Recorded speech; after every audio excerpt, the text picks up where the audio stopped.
सम्पूर्ण जनता आउँछन् उहाँहरूले जनकारबाही गर्न बाध्य हुनेछ। त्यसको जवाब उहाँहरूले आफै दिनुहुनेछ।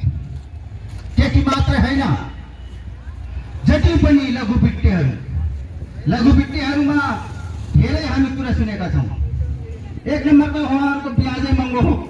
त्यसपछि उहाँहरू के भनिरहनु छ, एउटा लघुवित्तमा लियो, अर्को लघुवित्तबाट लियो, फेरि अर्कोबाट लियो। उहाँहरूलाई धेरै लघुवित्तबाट लिएर अनि त्यो जनता मारमा परेको हो, हामीले चाहिँ लघुवित्तले मारमा पारेको होइन भन्ने कुराहरू उहाँहरू राख्नुहुन्छ। यो बिल्कुल गलत हो। कदापि यो हामीले स्वीकार्य हुने छैन।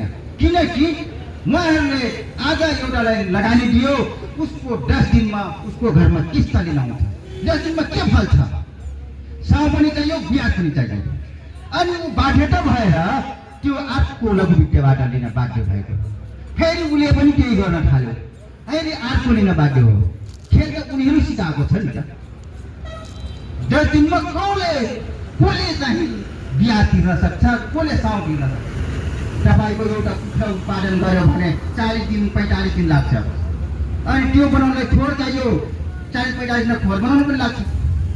त्यसपछि गएर भनेको अनुसार चल्ला चाहियो, त्यो चल्ला पनि ल्याउनलाई तपाईँको चाहिँ केही नभए पनि 10-12 दिन लाग्छ।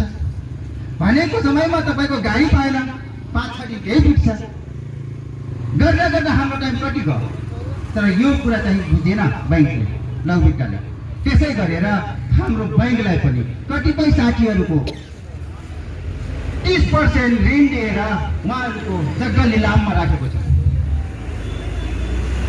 लघुवित्तले कालो सूचीमा राखेको छ।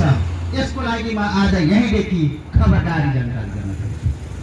कपिलवस्तु बासिन्दाहरूको जग्गा तुरुन्तै कपिलवस्तुमा भएका बैङ्क तथा लघुवित्तले 1 महिनाभित्रमा उहाँहरूको जग्गा रिटर्न गरोस्।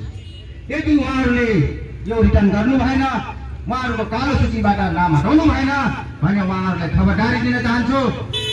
1 महिनापछि उहाँहरूलाई जनसङ्घर्ष हामी गर्न बाध्य हुनेछौँ। ती जनसङ्घर्ष उहाँलाई गरियो भने त्यसको जवाब बैङ्कको भ्रष्टाचारी, बैङ्कको दलाली, लघुवित्तका दलालीहरू, त्यसको जवाब उहाँले दिनुहुनेछ। यो जानकारी दिँदै म आजको आफ्नो मन्तव्य यही नै अन्त्य गर्दै आजको कार्यक्रम यही नै समापन गर्दै बिदा हुन्छु। हस्त क्रान्तिकारी लाला